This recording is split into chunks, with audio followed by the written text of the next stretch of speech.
Hey parents, in today's video, I'm going to share with you 10 tips every toddler parent should be doing to give their toddler the best start possible in life. Hey, it's Morgan. Welcome to the Passable Parent channel. I've been a pediatric nurse for the past 10 years, specializing in early childhood development, and I'm also a mom. Before we get started, don't forget to like, subscribe, and turn notifications on so you don't miss out on any future videos. And make sure to comment down below if you have any questions. I'd love to hear from all of you. Thank you so much. I appreciate your support. My first tip is to offer your toddler choices. Give them the choice between two options as often as possible.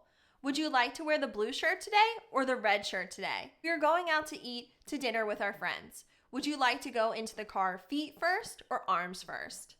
This kind of choice may seem inconsequential to us, but it can be very empowering to a toddler.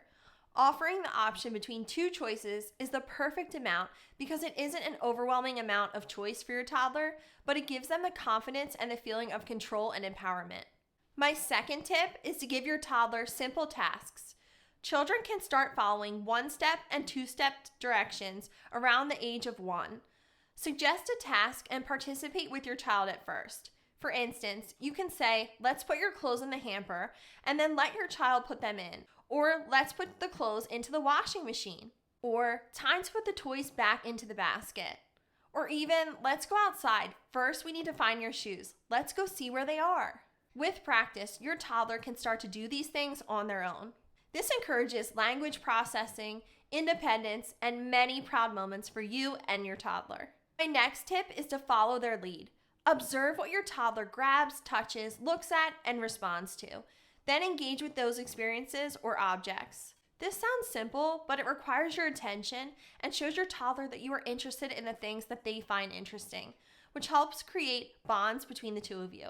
My next tip is to use a wide range of vocabulary and lots of interesting words. You don't always have to use simple language with your toddler. They have just as much capacity to understand the meaning of a more sophisticated word as a simple one, as long as it's used in context so they can start to understand the meaning behind the word. My next tip is, instead of telling your toddler to share, try using the terminology taking turns. Toddlers are not mature enough yet to understand the concept of sharing, why it's important, or to be ready to share. This is because they don't yet fully understand that another person has a different perspective than them. So using the phrase taking turns can help begin a conversation about enjoying a toy and then giving it back and enjoying that toy with others. My next tip is an important one. Slow down with your toddler. I know we live in such a fast-paced, busy world, so this can be a really hard one. But when you can, let your child set the pace. Pause and play in the grass with them outside. Look at the pictures in a book until they want to turn the page. Let them climb the stairs as slowly as they'd like to. My next tip is to offer plenty of opportunities to learn.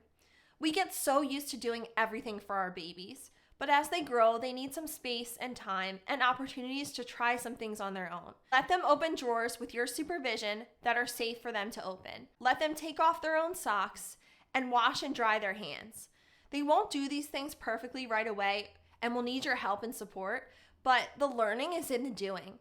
Let your toddler try and figure things out while you point out their success and celebrate their accomplishments. You also want to be giving your toddler words for their feelings. When toddlers have an emotional experience or response, what your toddler needs most is for you to narrate what's happening and name their feelings. You feel really mad because I said we have to leave the park. You're having so much fun and you don't want to leave.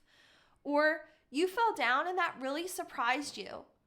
In addition to happy, sad, or angry, try using specific words like frustrated, excited, disappointed, or worried. My next tip, which can be hard for us clean freaks, is to let them get messy. So much learning and brain development happens through messes. Your toddler is a little scientist, using their entire body to do research. Getting messy is one of the best ways they can explore their world. Give them an avocado to squish in their hands when they are younger. Let them go barefoot outside if it's safe, and try not to start cleaning up while they play. And my final and 10th tip is to make time for your toddler and to be present. You are the most important part of your child's world, and they learn the most through face-to-face interactions with you. Find times when you can be truly present with your phone out of reach, the TV off, and no other distractions. You are your child's greatest teacher and role model in life. I hope this video was helpful and gives you some tips and tools for giving your toddler the best start possible and encourages your empowered little human. Please like, subscribe, and turn notifications on so you don't miss out on any future videos. And feel free to comment down below any questions you have or topics you'd like to see me cover in future videos. Thank you so much for your time today and for your support. I hope to see you in the next video.